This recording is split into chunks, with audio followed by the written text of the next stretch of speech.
Eric and I got to San Francisco in 1978. It wasn't a good place to bring a boyfriend because sex was rampant.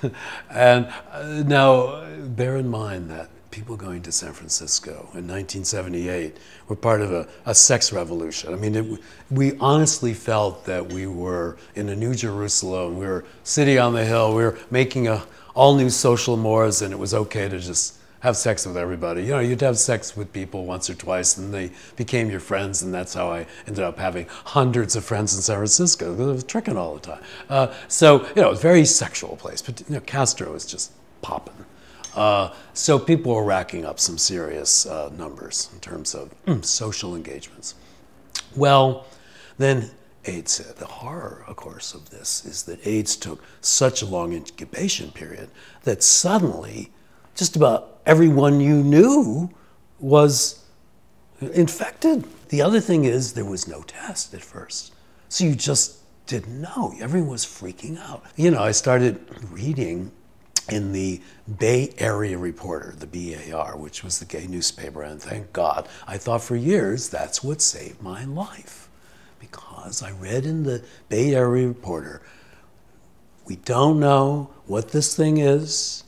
It could be, like they say, you know, too much partying hard, but it could be contagious. It would be really smart to wear rubbers till people figure out what's going on. So I started wearing rubbers. Finally, the test comes out. The test took like 2 weeks to get the results back, something like that. It was a whole San Francisco health service thing. You know, no one had any money to go to private clinics. You just went to these public clinics. And then they brought you into the room for counseling. And they would either say, you know, Mr. Chapin, you're clean, or Mr. Chapin, we need to talk. So luckily I got the good news the first time I took it. And oh my God, that was a powerfully good bit of news.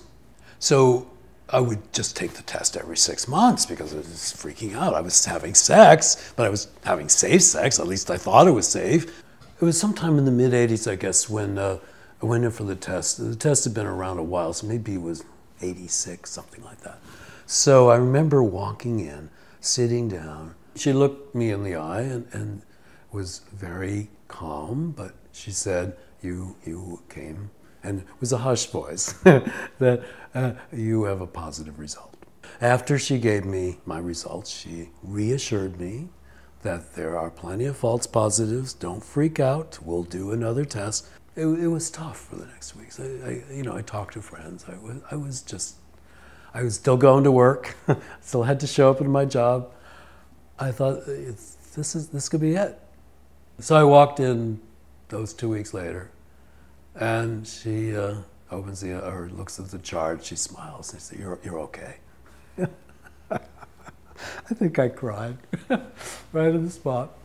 Years and years later, I think it was 2003 or 4. It's the winter. I'm in Chicago. I saw in the local gay newspaper, whatever it's called, I forget, this little ad. And in the ad, it said that they had started these DNA sequencings. They found a correlation, just a statistical correlation, between people that had a certain gene and the absence, the statistical oddity of people not getting AIDS, so hence the correlation. So they must have had a big sample, and I don't know how they got there, but they claimed there was this correlation. And they said for $100, because it costs a little money to do these tests, you could apply and do a cotton swab. So, you know, this is way before 23andMe. It was pretty primitive, but you did the thing, you did the swab, you sent it off, and they had the DNA, and they did the test. So the test came back that I was in this correlation. And they were very clear that there were no promises. It was like, this is the correlation. It doesn't mean anything, but you're in that group that, rather oddly, has an absence of AIDS. I said, well, gee, maybe it was just my genes, not my hygiene. So there you go. It turns out even later on information, as all this DNA stuff gets evolving, they found out that 1.5% of the population, roughly, has this gene. That's kind of explains, I guess, how 90% of the people I knew, hundreds of people, died of AIDS, and I was spared. I just had a very good luck in genes. And I found out even more subsequently, this is rather recent news, with 23andMe, I just went ahead and did it. And it turns out that I have 4% Neanderthal blood. Yes, you heard that right.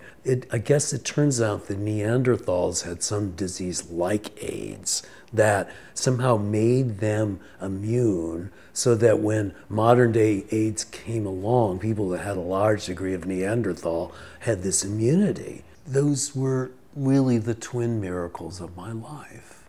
One is that I met my life partner 30 years ago, and he was just that rare and just that special that I had to think of it as a statistical miracle.